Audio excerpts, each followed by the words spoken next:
14th September 1942, Central Stalingrad, Soviet Union. Hauptmann Klaus Weber pressed his back against the shattered concrete wall of what had once been a 3-story apartment building. The smell hit him first: acrid smoke, burnt wood, and something far worse. Death had a smell in Stalingrad, and it was everywhere. His hands, still gripping his Carabiner 98K rifle, trembled slightly, not from fear, though fear was certainly present, but from exhaustion. He'd been fighting in this cursed city for 8 days, and already it felt like 8 months. Around him, the remnants of his company, once 180 strong, now barely 60, waited for the order to advance on the railway station 3 blocks ahead. Through the haze of dust and smoke, Weber could see the twisted steel girders of the station's roof jutting into the gray sky like the ribs of some great dead beast. Soviet machine guns chattered from hidden positions. Somewhere close, a Katyusha rocket struck with a distinctive shriek, and the earth shook. Weber glanced at his men, their eyes hollow, their faces begrimed with soot and dried blood. They'd conquered France in 6 weeks. They'd swept through Poland in 18 days. But Stalingrad was different. In Stalingrad, every building was a fortress, every street a trench, every pile of rubble a tomb. And Weber was beginning to realize, with a cold clarity that settled in his gut like ice, that this city might not just be their objective, it might be their grave. Before we begin, don't forget to subscribe for more untold stories from the Second World War, stories of courage, sacrifice, and the battles that changed history forever. Where are you watching from today? And if you'd been a soldier at Stalingrad on either side, how long do you think you could have endured what was coming? To understand how Stalingrad became the graveyard for Hitler's Sixth Army, we must first understand what brought them to this industrial city on the Volga River. Operation Barbarossa, the German invasion of the Soviet Union, had exploded across the Soviet border on 22 June 1941 with overwhelming force. 3 million German troops, supported by 3,600 tanks and 2,700 aircraft, constituted the largest military invasion in human history. The initial victories were stunning. Entire Soviet armies encircled and destroyed, hundreds of thousands of prisoners taken, vast territories conquered in weeks. But the assault on Moscow failed in the winter of 1941-42. For the first time, the Wehrmacht had been stopped and thrown back. German soldiers, still in summer uniforms, froze in temperatures that plunged to minus 40 degrees Celsius. The myth of German invincibility cracked. Yet Adolf Hitler remained convinced that one more massive blow would shatter the Soviet Union completely. For 1942, Hitler redirected German strategy southward. Operation Blue would drive toward the oil fields of the Caucasus, the lifeblood of the Soviet war machine. Without oil, Soviet tanks would become immobile monuments. Without fuel, the Red Air Force would be grounded. The path to the Caucasus required securing the flanks along the Don and Volga rivers, which meant capturing the industrial city that bore Stalin's name, Stalingrad. The task fell to General Friedrich Paulus and his Sixth Army, one of the Wehrmacht's most prestigious formations. Paulus was a meticulous staff officer, a planner rather than a battlefield commander, methodical and cautious. But his army was anything but cautious. These were battle-hardened veterans who had fought in France, the Balkans, and across the vast Russian steppe. 13 divisions strong, equipped with over 500 tanks, 7,000 artillery pieces, and backed by the Luftwaffe's devastating air power, the Sixth Army believed it was invincible. They'd conquered most of Europe. Surely one Russian city would fall quickly. By August 1942, the Sixth Army reached Stalingrad's outskirts. On 23 August, the Luftwaffe launched the most devastating aerial bombardment since the Blitz on London. Over 600 aircraft dropped thousands of tons of bombs on the city. More than 40,000 civilians died in a single day. Flames consumed entire neighborhoods. The Volga River itself seemed to burn as shattered oil refineries spread fire across the water. German soldiers watching from the steppe were certain the battle was already won. They couldn't have been more catastrophically wrong. Because defending Stalingrad was a man who understood that in urban warfare, all the traditional rules changed. General Vasily Choykov and his Soviet 62nd Army were outnumbered and outgunned, but Choykov had a plan. His troops would hug the Germans, stay so close to enemy lines that the Luftwaffe couldn't bomb without hitting German soldiers. Every building would become a fortress, every street a killing ground, every pile of rubble a fighting position. The Germans would call it Rottenkrieg, the War of the Rats, and it would consume both armies in a hell unlike anything modern warfare had ever produced. The German assault on central Stalingrad began in earnest on 13th September with a massive artillery barrage that turned day into apocalyptic twilight. Paulus committed his 71st and 295th Infantry Divisions, supported by the 24th Panzer Division, directly into the city center. The objective was straightforward: fight through the ruins, reach the Volga, and split the Soviet defenders. On paper, it looked achievable. In reality, it was a descent into a nightmare landscape where normal military doctrines ceased to function. Stalingrad had been transformed by bombing into something that resembled the surface of an alien planet. Buildings stood as hollow shells, their facades pockmarked with thousands of shell holes. Streets were choked with rubble, collapsed walls, twisted steel, burnt-out vehicles, and bodies. The smell was overwhelming: cordite, smoke, sewage from broken pipes, and the sweet, rotten stench of decomposition in the September heat. Flies swarmed in black clouds. Dust hung in the air, making every breath a labor. German soldiers advanced in small assault groups, moving cautiously through this moonscape, knowing that Soviet soldiers could be hiding anywhere: in basements, behind walls, in sewers beneath the streets, even in the upper floors of buildings that looked completely destroyed. The Soviets had mastered the art of camouflage and ambush. They would appear from nowhere, attack with grenades and submachine guns, then vanish before German reinforcements could arrive. Lieutenant Wilhelm Hoffmann of the 267th Regiment kept a diary throughout the battle. On 16th September, he wrote, "Stalingrad is no longer a town. By day, it is an enormous cloud of burning, blinding smoke. When night arrives, one of those scorching, howling, bleeding nights, the dogs plunge into the Volga and swim desperately to the other bank. Animals flee this hell. The hardest stones cannot bear it for long. Only men endure."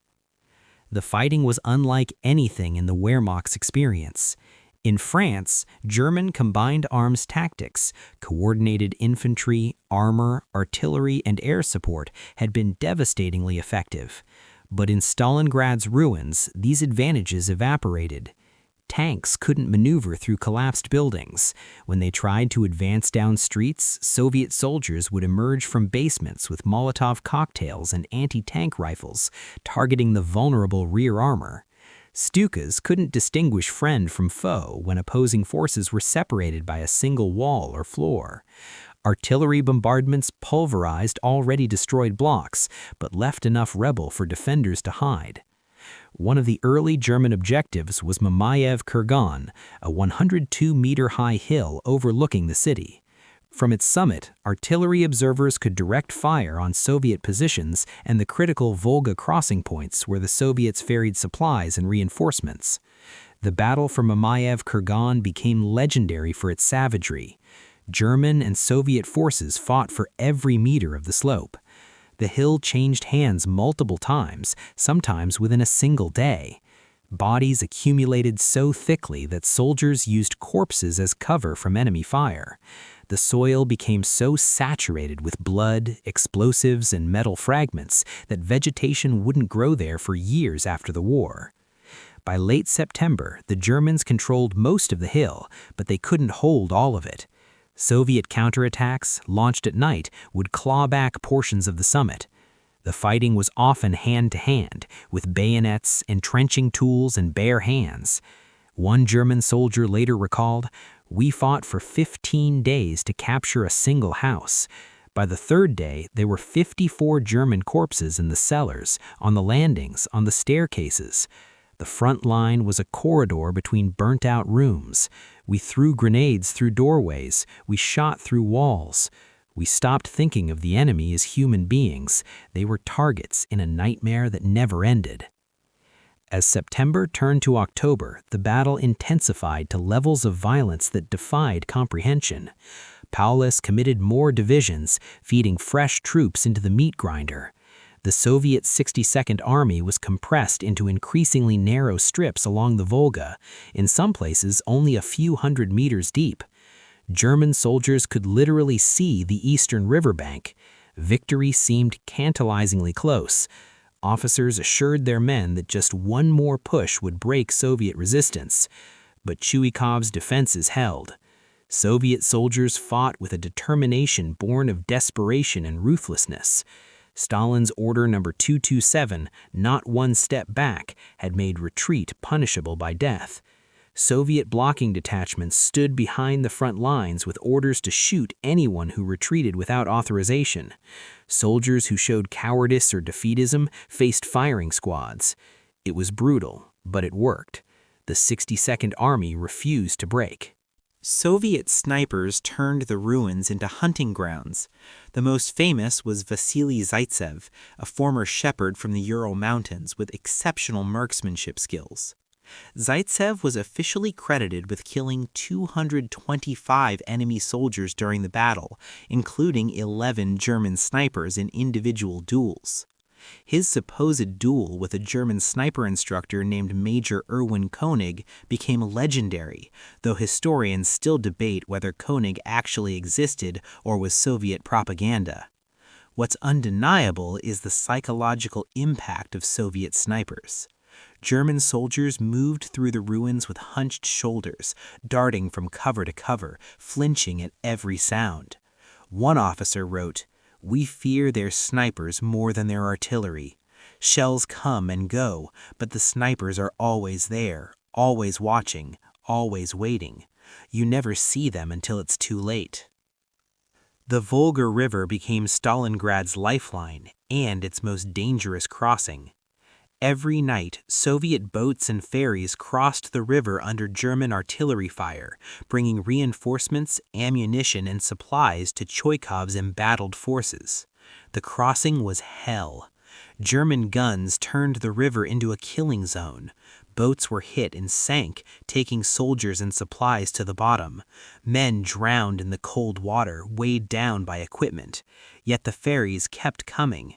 Stalin had decreed that Stalingrad would not fall, and the Soviet command fed men into the battle with grim determination, accepting horrific casualties as the price of holding the city.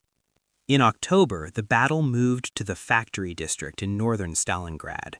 3 massive industrial complexes dominated this sector: the Dzerzhinsky tractor factory, the Barakati gun factory, and the Red October steel plant. Remarkably, these factories continued producing tanks and weapons even as combat raged through their workshops. Workers would assemble T-34 tanks in the morning, then drive them straight off the production line into battle in the afternoon. Paulus launched his October offensive with everything he could muster. The Luftwaffe pounded the factories with bombs and incendiaries, reducing them to skeletal frameworks of twisted steel and shattered concrete. German infantry, supported by combat engineers carrying flamethrowers and explosive charges, assaulted the complexes in a desperate final push to reach the Volga. The fighting became even more savage than before. In the Barakati factory, Germans would control the ground floor while Soviets held the floor above, with combat raging vertically through the building. Grenades were dropped through holes in floors. Soldiers fought and died in complete darkness. The sound was deafening: gunfire, explosions, the screams of the wounded echoing through cavernous factory halls. One battle came to epitomize the entire Stalingrad struggle: the defense of Pavlov's house. On 27 September, Sergeant Yakov Pavlov and a small group of Soviet soldiers, fewer than 30 men, occupied a 4-story apartment building overlooking a key square. They were supposed to hold it for a few days. They held it for 58 days against repeated German assaults. Pavlov's men turned the building into a fortress. They fortified it with barbed wire, minefields, and machine gun nests. They knocked holes through walls to create fields of fire. They dug tunnels to connect with Soviet positions in neighboring buildings. German commanders were astounded. They had conquered entire countries in less time it took to capture one apartment building. Attack after attack was repelled. German assault groups would fight their way to the building's entrance, only to be cut down by machine gun fire. Tanks would approach and be destroyed by anti-tank rifles firing from upper floors.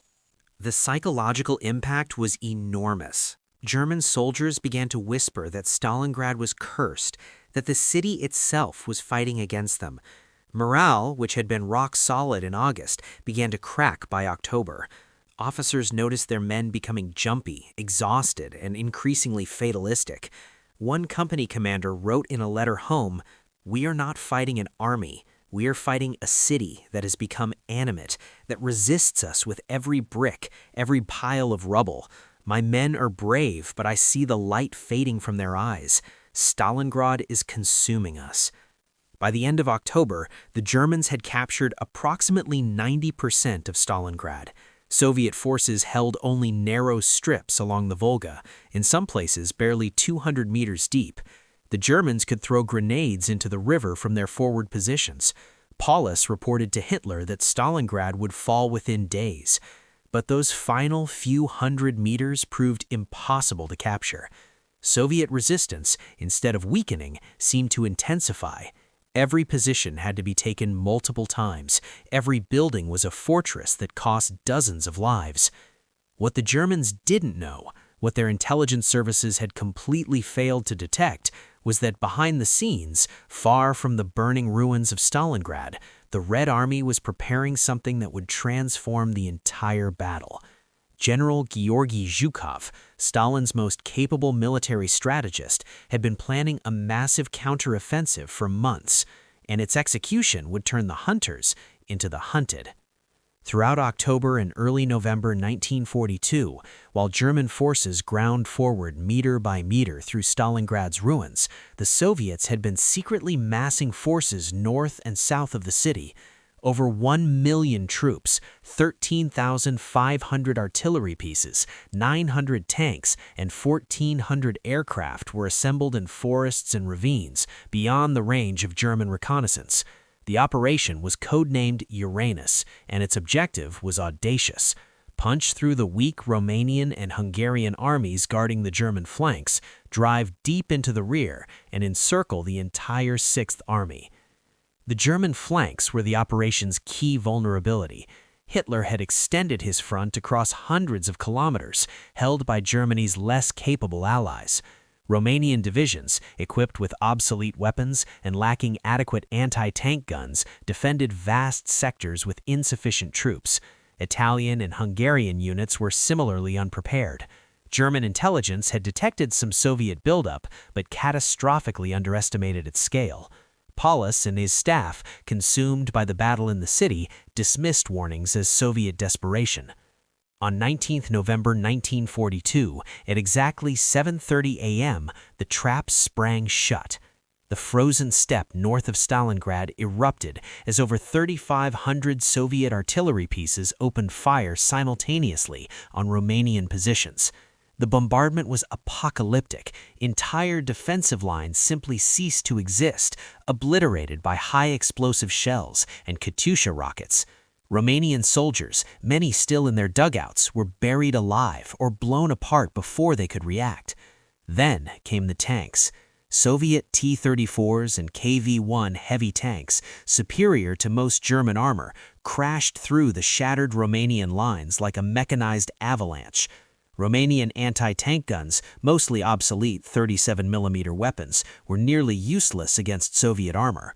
Romanian soldiers fought with desperate courage, but they were overwhelmed within hours. Some units resisted to the last man. Others broke and fled across the frozen steppe. Entire divisions disintegrated. 24 hours later, on 20th November, the southern pincers struck with equal force. Soviet forces shattered the Romanian Fourth Army and portions of the German Fourth Panzer Army's extended positions. Again, massive bombardment followed by armored exploitation. Again, defensive lines collapsed. Soviet tank columns raced westward across open steppe, covering 60 to 70 kilometers in 48 hours. German units scrambled to respond, but they were scattered, surprised, and too slow. On 23 November, at approximately 4 p.m., Soviet forces from the northern and southern pincers met at Kalach on the Don, a town 50 kilometers west of Stalingrad. Soviet tank crews embraced, fired celebratory shots into the air, and radioed Moscow. The encirclement was complete. The entire German Sixth Army, along with portions of the 4th Panzer Army, 2 Romanian divisions, and various support units, was trapped. Over 290,000 Axis soldiers found themselves cut off from supply, surrounded by Soviet forces, with winter descending and no escape route. The hunters had become the hunted. Friedrich Paulus received confirmation of the encirclement on the evening of 23 November. His first reaction was military common sense. The Sixth Army had to break out immediately while the Soviet ring was still weak and disorganized. German mobile forces still had fuel and ammunition. The weather, though cold, hadn't yet become deadly. A breakout launched within 48 hours stood a reasonable chance of success. Thousands would be lost, but the bulk of the army could escape. Paulus sent urgent messages to Hitler's headquarters requesting permission to withdraw westward. Every hour of delay narrowed the window of opportunity. But Adolf Hitler, at his Wolf's Lair headquarters in East Prussia, refused even to consider retreat. To Hitler, Stalingrad's symbolic importance, a city bearing Stalin's name, made withdrawal unthinkable. Moreover, Reichsmarschall Hermann Göring made a catastrophically reckless promise. The Luftwaffe could supply the trapped army by air, delivering 500 tons of supplies per day, the minimum needed to sustain operations. It was a fantasy. The Luftwaffe possessed barely 750 transport aircraft across all theaters of operation. The nearest functional German airfields were over 200 kilometers from the pocket. Soviet anti-aircraft defenses were formidable. Weather conditions would ground aircraft for days at a time. But Hitler believed Göring's promise. On 24 November, he issued the order that doomed 290,000 men. The Sixth Army will hold Stalingrad and await relief from outside. Paulus, the obedient staff officer who had never disobeyed a superior order, accepted Hitler's directive. The window of opportunity began to close. The airlift began on 25 November and failed immediately. On the first day, only 22 Junkers Ju-52 transports reached the pocket, delivering 30 tons of supplies, 1/16 of what was required. Soviet fighters hunted the slow, vulnerable transports mercilessly. Anti-aircraft fire turned approach corridors into killing zones. Blizzards grounded entire squadrons. Aircraft that did land often delivered the wrong supplies, champagne and decorations, instead of bread and ammunition. By early December, the airlift averaged barely 100 tons daily, 1/5 of requirements. Inside the pocket, conditions deteriorated with terrifying speed. Rations were cut to 300 grams of bread per day, then 200, then 100. German soldiers who had marched into Stalingrad as conquerors began to starve. Winter descended with merciless fury. Temperatures plunged to -30 degrees Celsius. German soldiers, still lacking adequate winter uniforms, wrapped themselves in rags and blankets stripped from corpses. Frostbite claimed thousands. Disease spread: typhus, dysentery, pneumonia. Field hospitals overflowed, but doctors had no supplies. Surgeons performed amputations without anesthesia, the patients' screams echoing through frozen basements. The horses were slaughtered for food.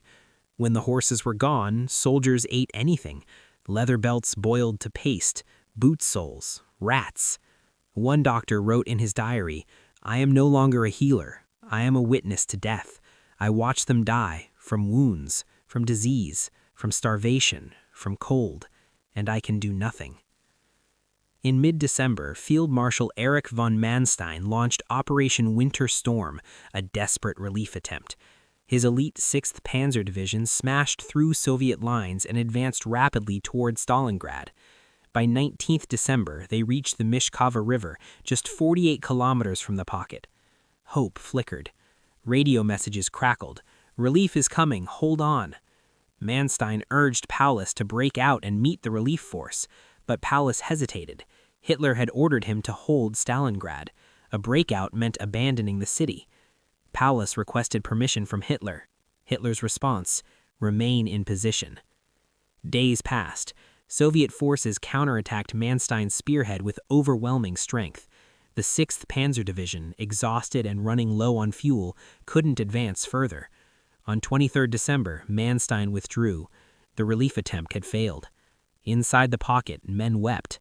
They had been 48 kilometers from salvation, and Hitler's stubbornness had condemned them. January 1943 brought the endgame. The Soviets launched Operation Ring, systematically crushing the German pocket. On 10th January, a massive bombardment began. Over 7,000 guns pounded German positions. Then came infantry and tanks, advancing methodically, overrunning positions one by one. The Germans fought desperately, but they were starving, freezing, out of ammunition. Units that had numbered thousands were reduced to dozens. On 24th January, the pocket was split in two. On 30th January, the 10th anniversary of Hitler's rise to power, Hitler promoted Paulus to field marshal, a cynical gesture since no German field marshal had ever surrendered. But on 31st January, when Soviet troops stormed his bunker, Paulus surrendered the southern pocket. On 2nd February, the northern pocket capitulated. The Battle of Stalingrad was over. Of 290,000 soldiers encircled in November, approximately 91,000 survived to surrender. Nearly 200,000 died in the pocket. Of those captured, only about 6,000 ever returned home. The rest died in Soviet POW camps.